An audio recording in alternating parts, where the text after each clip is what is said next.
नमस्कार दोस्तों, स्वागत है आपका स्टॉक गाइडेंस में। फ्रेंड्स, आज मैं के कल्पना इंडस्ट्रीज इंडिया लिमिटेड पे डिस्कस करने वाला हूँ। इस वीडियो में हम लोग कंपनी के बिजनेस, कंपनी का फंडामेंटल और टेक्निकल ग्राफ पे डिस्कस करेंगे। लेकिन डिस्कशन में आगे बात करने से पहले वीडियो को पॉज कर दीजिए और वीडियो को लाइक जरूर कर दीजिए, क्योंकि बहुत से लोग वीडियो को देखते हैं लेकिन लाइक करना भूल जाते हैं। तो इसलिए सबसे पहले वीडियो को लाइक कर दें। और अगर ये स्टॉक आपके पोर्टफोलियो में है तो कमेंट सेक्शन में जरूर कमेंट करें कि आपने ये स्टॉक लॉन्ग टर्म के लिए बाय किया है या शॉर्ट टर्म के लिए। और अगर मेरे से कोई पॉइंट मिस हो जाए और आप कोई पॉइंट ऐड करना चाहते हैं तो कमेंट सेक्शन में जरूर कमेंट कर दें, जिससे और लोगों को हेल्प मिल सके और इस तरह से हम छोटे इन्वेस्टर एक दूसरे की हेल्प कर सकते हैं। इस वीडियो के आधार पर आप बाय या सेल नहीं करेंगे, ये वीडियो सिर्फ एजुकेशन पर्पस के लिए है। तो चलिए वीडियो शुरू करते हैं। कंपनी की बिजनेस की बात करें तो ये कंपनी पॉलीविन क्लोराइड, पॉलीथीन, लीन, एंटीफेब एंड ईपी कंपाउंड्स का मैन्युफैक्चरिंग एंड सेल करती है। Company mainly wires and cables, packaging, footwear and consumer durable industry को अपने प्रोडक्ट्स कैटर करती है। कंपनी की मार्केट पोजीशन की बात करें तो ये कंपनी इंडिया की लार्जेस्ट पॉलीमर कंपाउंडर है, जिसके पीई कंपाउंड्स में मार्केट लीडरशिप है। और ये low and medium voltage power cable industry को कैटर करता है, जो buildings, wires, control and instrumentation cables के मैन्युफैक्चरिंग के लिए यूज किए जाने वाले डाइवर्सिफाइड प्रोडक्ट को सपोर्ट करता है। कंपनी की प्रोडक्ट पोर्टफोलियो की बात करें तो कंपनी के प्रोडक्ट पोर्टफोलियो में PE and PVC compounds, master batches, engineering plastic and proceed compound है। और कंपनी अपने प्रोडक्ट्स का एक्सपोर्ट डोमेस्टिक मार्केट में 77% और इंटरनेशनल मार्केट में 23% करती है। और कंपनी 24 कंट्रीज से ज्यादा देशों में अपने प्रोडक्ट्स का एक्सपोर्ट करती है, जिसमें है Algeria, Argentina, Brazil, Uruguay, Bangladesh, Nepal, Croatia etcetera. Company की क्लाइंट लिस्ट की बात करें तो लिस्ट में KEI industries limited, Havells India limited, Apar industries limited and KEC international limited and other की इंटरनेशनल मैन्युफैक्चरर्स जैसे क्लाइंट्स को सर्विस देती है। कंपनी की मैन्युफैक्चरिंग प्लांट्स की बात करें तो कंपनी के पास टोटल 7 मैन्युफैक्चरिंग प्लांट्स है, जो है वेस्ट बंगाल, दमन एंड द्वीप, Dadra and Nagar Haveli and Noida. Friends, आइए अब शेयर का टेक्निकल ग्राफ पे भी डिस्कस कर लेते हैं। तो ये है शेयर का टेक्निकल ग्राफ और आज की जो क्लोजिंग हुई है 20 रुपये 30 पैसे पे क्लोजिंग हुई है आज की इसकी प्राइस। और आज जो ये शेयर टूटा है 10% के पे ये टूटा है, 10% पे इसे गिरावट देखने को मिली है। तो देखिए, इसमें अभी कंटिन्यूअस वीकनेस चल रही है शेयर में और सेल ऑफ भी चल रहा है। तो पिछले 2 महीने से देखिए तो इसमें सेल ऑफ चल रहा है कंटिन्यूअस, इसमें बिकवाली का इसमें चल ही रहा है। तो वीकनेस अच्छी खासी है शेयर में और अभी भी वीकनेस बनी हुई है कंटिन्यू। और इसका जो वीकनेस है, मुझे ऐसा लग रहा है कि अभी आने वाले कुछ दिनों में या फिर 1 महीने में, कुछ भी 15-20 दिन में, 1 महीने के अंदर मुझे लगता है कि अपने लाइफ टाइम लो के पास में ये जाता हुआ देखने को मिलेगा, जो कि है 12 रुपये से लेके 15 रुपये का। ये जो रेंज है लाइफ टाइम लो के पास में, यहाँ कहीं पे ये जाता हुआ देखने को मिलेगा। यहाँ पर ये सपोर्ट ले सकता है या फिर साइडवेज जा सकता है। अगर सपोर्ट लिया या सपोर्ट लेके ऊपर की ओर निकला तो पहला ये जो निकलेगा 20 रुपये की तरफ निकलेगा, टारगेट होगा इसका। सपोर्ट लेता है 12 रुपये या 15 रुपये के पास से, इस रेंज में 12 से 15 के रेंज में अगर ये सपोर्ट लेता है तो इसका जो पहला जो टारगेट होगा वो होगा 20 रुपये का टारगेट बनेगा। इसके बाद अगर निकलता है तो 30 रुपये का टारगेट लगभग बनेगा। उसके बाद निकलता है तो 40 का, देन आगे ये 50 और फिर 60 में। तो खैर, ये जो 40, 50 और 60 का जो टारगेट है इसको अभी अवॉइड करते हैं, काफ़ी दूर है। अगर यहाँ से सपोर्ट लेता है तो काफ़ी दूर है, उसकी बात नहीं करेंगे। फिलहाल जो बात करेंगे जो टारगेट का, वो है 20 रुपये का टारगेट और 30 रुपये का। तो ये 2 टारगेट है कि अगर वो 12-15 रुपये के रेंज से सपोर्ट लेता है तो ये 2 टारगेट को मीट कर सकता है। और अगर ये जो इसका लाइफ टाइम लो है, अगर इसे भी ब्रेक डाउन दिया तो फिर कितना नीचे गिर सकता है, तो फिर कुछ खास इसमें बचा नहीं। 12 रुपये के बाद फिर तो ये नीचे जाता हुआ देखने को मिलेगा, जो कि हो सकता है 2 रुपये पे चला जाए, 1 रुपये पे चला जाए, 5 रुपये, 10 रुपये, कुछ भी हो सकता है, या कितना भी नीचे जा सकता है, 10 पैसे पे भी। तो फिर तो वीकनेस बहुत ज़्यादा बन जाएगी। हालांकि मुझे लगता नहीं है कि यहाँ 12 रुपये के बाद से, 10 या 12 रुपये के बाद से ये कहीं पे नीचे जाएगा, क्योंकि अपने लाइफ टाइम लो के पास हो जाएगा। और इससे ज़्यादा और क्या इसमें कमजोरी आएगी, जो कि कंटिन्यूस पिछले 2 महीने से सेल ऑफ चल ही रहा है इसमें।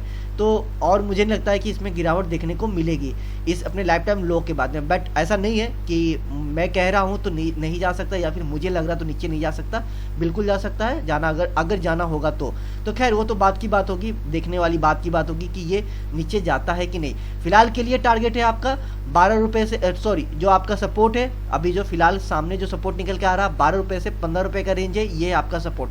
तो अगर किसी को एवरेज करना हो और अगर किसी को एंट्री करनी हो तो मैं तो कहूँगा, किसी को एंट्री करनी हो तो मैं तो कहूँगा इससे दूर है। कंपनी बहुत छोटी है, फंडामेंटली कुछ मुझे खास वो उतनी अच्छी नहीं लग रही है और ग्राफ में ही बहुत ज़्यादा वीकनेस है। तो मैं तो कहूँगा कि लंबे अवधि में कोई एंट्री करना चाह रहा है तो मैं कहूँगा इससे दूर है।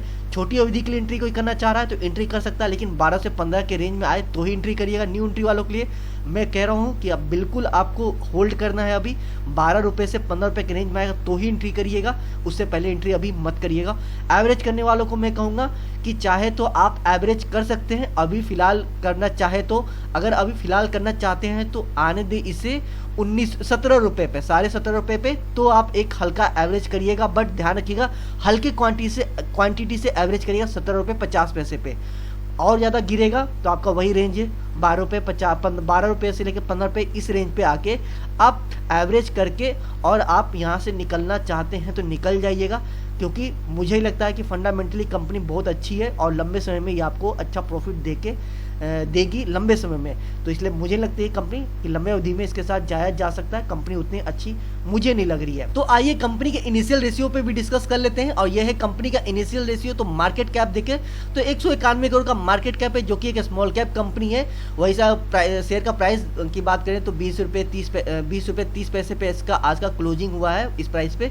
स्टॉक पी की बात करें तो 38 रुपया है। बुक वैल्यू की बात करें तो 3.5 रुपये के आसपास में बुक वैल्यू है।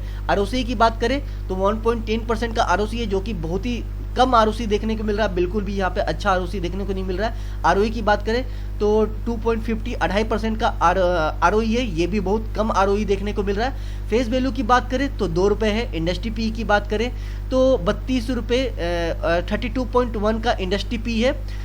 सॉरी मैंने 32 रुपये बोल दिया। इंडस्ट्री पी आपका 32.1 का है। तो स्टॉक पी से कंपेयर किया इंडस्ट्री पी को तो काफ़ी ज़्यादा अभी स्टॉक पी इंडस्ट्री पी से ऊपर ट्रेड कर रहा है, जो कि कहीं ना कहीं पीई रेशियो से इसको देखते हैं तो अभी महंगा ये मिल रहा है अपने इंडस्ट्री पी से। प्राइस टू बुक वैल्यू की बात करें तो 5.5 रुपये का प्राइस टू बुक वैल्यू है, जो कि लगभग 5.5 गुना ज़्यादा महंगा मिल रहा है बुक वैल्यू से, जो कि एक दिक्कत वाली बात देखने को मिल रही है कि यहाँ पे वैल्यूएशन के हिसाब से देखें तो महंगा मिल रहा है ये स्टॉक अभी के लिए। ईपीएस की बात करें तो कुछ खास नहीं है। वही सेल्स ग्रोथ की बात करें तो -97.4%, -97.5% का सेल्स ग्रोथ है। वही प्रॉफिट ग्रोथ की बात करें तो -79% का प्रॉफिट ग्रोथ है, जो कि एक दिक्कत वाली बात है। वही कैश की बात करें तो लगभग इसके पास 51 लाख का कैश है कंपनी के पास। वही डेट की बात करते हैं तो 23.1 करोड़ का डेट है, बहुत ज़्यादा डेट है कंपनी पे। कंपनी के पास कैश बहुत कम है। प्रमोटर होल्डिंग की बात करें तो 74.8% का प्रमोटर होल्डिंग है। यहाँ पे प्रमोटर होल्डिंग बहुत ही अच्छा देखने को मिल रहा है, बहुत ही बेहतरीन देखने को मिल रहा है। जनरली देखा जाता है 40% से ऊपर हो तो प्रमोटर होल्डिंग अच्छा माना जाता है, बट यहाँ पर 74.8% का प्रमोटर होल्डिंग है, जो कि बहुत ही बेहतरीन है। सो फ्रेंड्स, अगर इसे शॉर्ट में देखते हैं क्या अच्छा है तो यहाँ पे बस मुझे एक प्रमोटर होल्डिंग ही अच्छा देखने को मिल रहा है। बाकी चीज़ जो भी है सब यहाँ पे दिक्कत वाली बात है। सारे कुछ में यहाँ पर आपका नेगेटिव देखने को मिल रहा है, जो कि स्टॉक पी की रेशियो की बात करें तो ये अपने इंडस्ट्री पी से महंगा मिल रहा है। प्राइस टू बुक वैल्यू की बात करें तो ये भी 5.5 गुना ज़्यादा महंगा मिल रहा है बुक वैल्यू से। ईपीएस कुछ खास नहीं है। आरओसी यहाँ पर अच्छा नहीं मिल रहा है। आरओई यहाँ पर अच्छा नहीं मिल रहा है। सेल्स ग्रोथ यहाँ माइनस में है, प्रॉफिट ग्रोथ यहाँ पे माइनस में है। कंपनी के पास कैश बहुत कम है और कंपनी के पास डेट बहुत ज़्यादा है।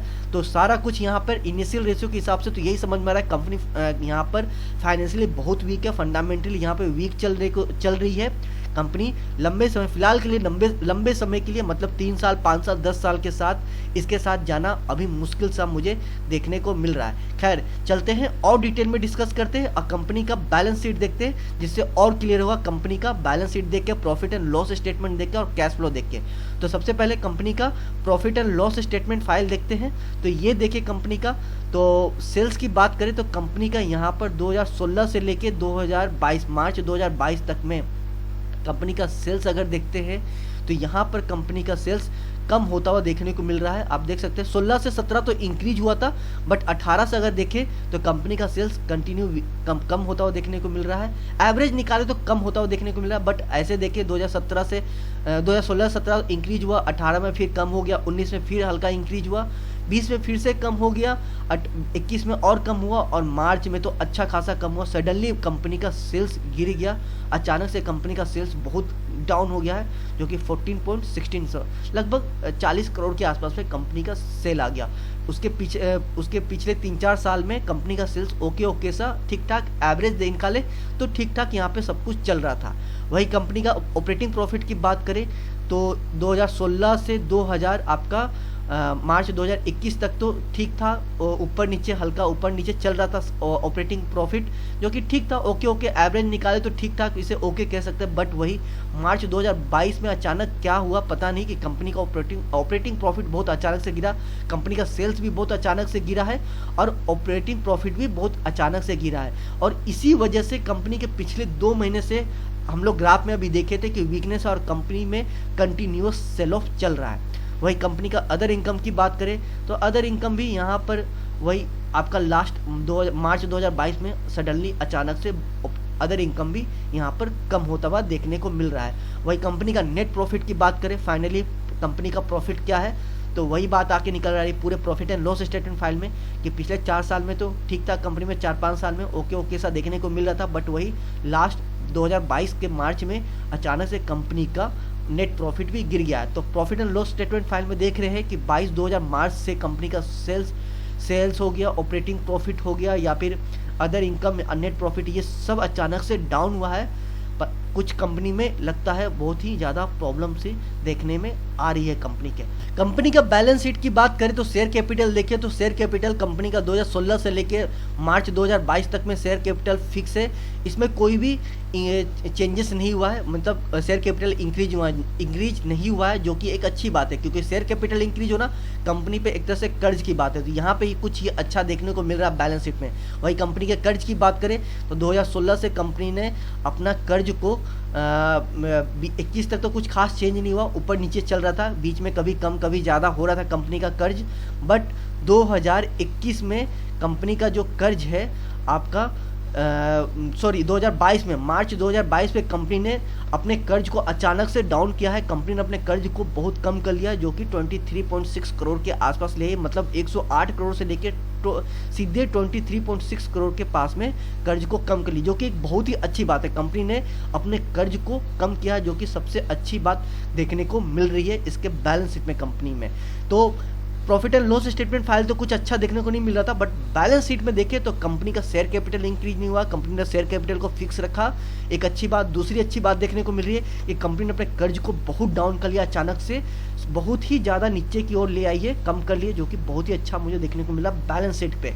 वही कंपनी का कैश फ्लो देखते हैं कि कंपनी का कैश फ्लो क्या है, तो कैश फ्लो देखें तो ऑपरेटिंग कैश फ्लो देखते हैं, तो ऑपरेटिंग कैश फ्लो 2016 से लेकर 2021 मार्च में देखें ऑपरेटिंग कैश फ्लो, तो ये कंपनी का कुछ खास नहीं रहा, कंपनी डाउन होती हुई देखने को मिल रही है, जो कि एक परेशानी की बात है। वही कंपनी का नेट कैश फ्लो की बात करें तो कंपनी कंटिन्यूअस एक माइनस में रही है, बीच में प्लस में आई थी बट फिर भी माइनस में रही है, जो कि अगेन एक परेशानी की बात है कि कंपनी का नेट कैश फ्लो भी माइनस में चल रहा है, जो कि एक दिक्कत की बात है। और चूंकि ये नेट कैश फ्लो माइनस में गया हो, मुझे ऐसा लग रहा है कि कंपनी अपने कर्ज को कम की, इसलिए कंपनी का नेट कैश फ्लो यहाँ पर माइनस में है। तो यहाँ पे शायद नेट कैश फ्लो को आप जस्टिफाई कर सकते हैं, या फिर कंपनी जस्टिफाई कर सकती है कंपनी अपने नेट कैश फ्लो माइनस इसलिए शो कर रहा है क्योंकि कंपनी अभी अपने कर्ज को कम किए सडनली अचानक से, तो इस वजह से हो सकता है कंपनी का नेट कैश फ्लो माइनस में है। खैर, तो देखा जाए कंपनी का फाइनेंशियली बात करें तो प्रॉफिट एंड लॉस स्टेटमेंट जो फाइल था कंपनी का, ये कुछ अच्छा देखने को नहीं मिला। बैलेंस शीट अच्छा देखने को मिल रहा है, और बैलेंस शीट में मुझे दो चीज़ बहुत अच्छी देखने को मिल रही है, वो है शेयर कैपिटल कंपनी का, और कंपनी ने सबसे अच्छी बात की कंपनी ने अपने कर्ज को बहुत ही डाउन की है। फिर भी कंपनी पे कर्ज अभी भी बहुत ज़्यादा है और कंपनी के पास कैश बहुत कम है। ऐसे बात नहीं है कि बैलेंस शीट में कैश कम दिख रहा है, सो कंपनी ने अपने डेट को कम किए तो बहुत अच्छी बात हो गई हो, ऐसा कुछ नहीं, बट फिर भी कंपनी पे कर्ज अभी भी अच्छा खासा है। कैश फ्लो भी यहाँ पर अच्छा देखने को नहीं मिल रहा है, ये भी एक दिक्कत वाली बात यहाँ पे देखने को मिले। तो ओवरऑल बात करते हैं कंपनी का, तो मुझे कुछ खास अभी नहीं देखने को मिल रहा है कंपनी पे। का जो फाइनेंशियली मुझे कुछ खास नहीं उतना समझ में आ रहा है, बट फिर भी फ्रेंड्स इसके साथ कोई अगर रिस्क लेना चाहता है, कोई जोखिम में इसके साथ जा सकता है, तो मैं कहूँगा आप जा सकते हैं, बट हल्के क्वांटिटी के साथ जाइएगा। और वो दाव खेलने वाली बात यह है कि कंपनी अपने कर्ज को बहुत ही अचानक से कम की है। सो फ्रेंड्स, ये था एक छोटा सा डिस्कशन, और आपके पर्सनल ओपिनियन में ये कंपनी लॉन्ग टर्म में कैसा परफॉर्म कर सकती है मुझे कमेंट सेक्शन में जरूर कमेंट करें। और साथ ही आपके नज़र में कोई और स्टॉक्स हो जो लॉन्ग टर्म में अच्छा परफॉर्म कर सकता है, तो आप उस स्टॉक का नाम भी कमेंट सेक्शन में जरूर कमेंट करें। बट फ्रेंड्स, इन्वेस्ट करने से पहले आप खुद भी रिसर्च कर लें, देन आप डिसीजन लें। आपको इस कंपनी के बारे में क्या लगता है, आप मुझे कमेंट सेक्शन में जरूर कमेंट करें। उम्मीद है मेरी ये छोटी सी कोशिश आपके कुछ काम आएगी, और अगर आपको इस वीडियो से कुछ वैल्यू या नॉलेज मिली हो तो इसके बदले आप मुझे सपोर्ट करने के लिए वीडियो को लाइक कर सकते हैं, और अगर चैनल पर नए हैं तो चैनल को सब्सक्राइब भी कर दें। मिलते हैं अगले वीडियो में, तब तक के लिए आप अपना और अपने पोर्टफोलियो का ख्याल रखिए।